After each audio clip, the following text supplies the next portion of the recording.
Assalamualaikum warahmatullahi wabarakatuh. Di sini saya akan menjelaskan mengenai buku Perencanaan Pembangunan Wilayah dengan edisi revisi yang diterbitkan pada tahun 2005 dengan penulisnya Profesor Dr. Randus Robinson Tarigan MRP. Inti dari buku ini membahas tentang satu, pengertian perencanaan. Definisi sederhananya adalah menetapkan suatu tujuan dan memilih langkah-langkah yang diperlukan untuk mencapai tujuan tersebut. Definisi ini cocok untuk perencanaan sederhana yang tujuannya mudah ditetapkan dan tidak ada faktor pembatas untuk mencapai tujuan tersebut. Pada tingkat selanjutnya, kita dapat melihat adanya faktor pembatas dalam mencapai tujuan. Faktor pembatas itu dapat didefinisikan sebagai menetapkan suatu tujuan setelah memperhatikan faktor-faktor pembatas dalam mencapai tujuan tersebut serta menerapkan langkah-langkah untuk mencapai tujuan. Yang kedua ada ruang lingkup.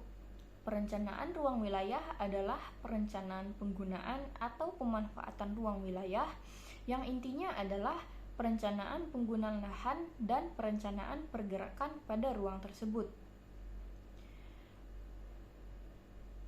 Perencanaan ruang wilayah pada dasarnya adalah menetapkan bagian-bagian wilayah dengan tegas dan diatur penggunaannya. Ada juga wilayah yang tidak ada diatur atau kurang diatur penggunaannya. Wilayah yang tidak diatur ini pemanfaatannya diserahkan pada mekanisme pasar.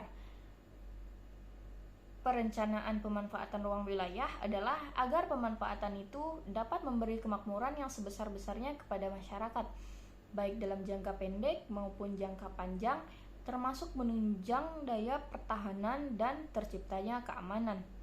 Dalam pelaksanaannya, perencanaan ruang wilayah ini disamakan dengan hasil akhir yang hendak dicapai, yaitu tata ruang.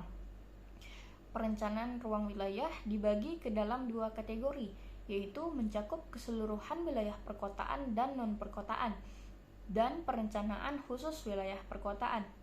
Perbedaan keduanya terletak pada kegiatan utama wilayah perencanaan. Pada keseluruhan wilayah, ada kegiatan perkotaan dan kegiatan non-perkotaan dengan fokus utamanya yaitu menciptakan hubungan yang serasi antara kota dengan non-kota.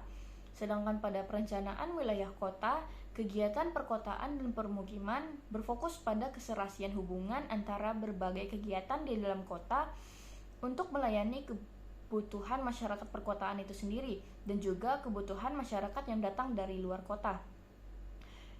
Sedangkan yang mencakup keseluruhan wilayah perkotaan dan non-perkotaan misalnya rencana tata ruang wilayah nasional, rencana tata ruang wilayah provinsi, dan rencana tata ruang wilayah kabupaten. Sedangkan yang mencakup perencanaan khusus perkotaan misalnya rencana tata ruang kota, rencana tata ruang ibu kota kabupaten, dan rencana tata ruang ibu kota kecamatan. Yang ketiga, ruang sebagai wilayah.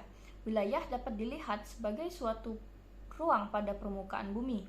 Menurut Glasson pada tahun 1974, ada dua cara pandang yang berbeda tentang wilayah, yaitu subjektif dan objektif. Subjektif yaitu wilayah sebagai alat untuk mengidentifikasi suatu lokasi yang didasarkan atas kriteria tertentu atau tujuan tertentu. Wilayah hanyalah suatu model agar kita dapat membedakan lokasi yang satu dari lokasi lainnya. Sedangkan objektif yaitu menyatakan wilayah itu benar-benar ada dan dapat dibedakan dari ciri-ciri atau gejala alam di setiap wilayah. Wilayah dapat dibedakan berdasarkan musim atau temperatur yang dimilikinya atau berdasarkan konfigurasi lahan, jenis tumbuhan, kepadatan penduduk, atau gabungan dari ciri-ciri tadi. Wilayah untuk kebutuhan perencanaan atau pembangunan atau kaitan antar lokasi. Untuk kepentingan perencanaan, maka harus dapat dibagi atau dikelompokkan ke dalam suatu bagian agar dapat dibedakan dengan bagian lain. Contohnya adalah wilayah negara Indonesia dapat dibagi atas provinsi-provinsi, dibagi lagi atas kabupaten atau kota, dan dibagi lagi atas kecamatan, dan seterusnya. Faktor yang dapat mengelompokkan wilayah tergantung pada tujuan pengelompokan itu sendiri. Dalam rangka analisis ekonomi atau sosial, maka wilayah yang dikelompokkan dalam satu bagian harus berhubungan erat antara satu dengan yang lainnya. Dengan begitu, perubahan di salah satu bagian atau unit daerah akan berpengaruh terhadap daerah lainnya. Mungkin itu saja yang dapat saya sampaikan, kurang lebihnya mohon dimaafkan. Wassalamualaikum warahmatullahi wabarakatuh.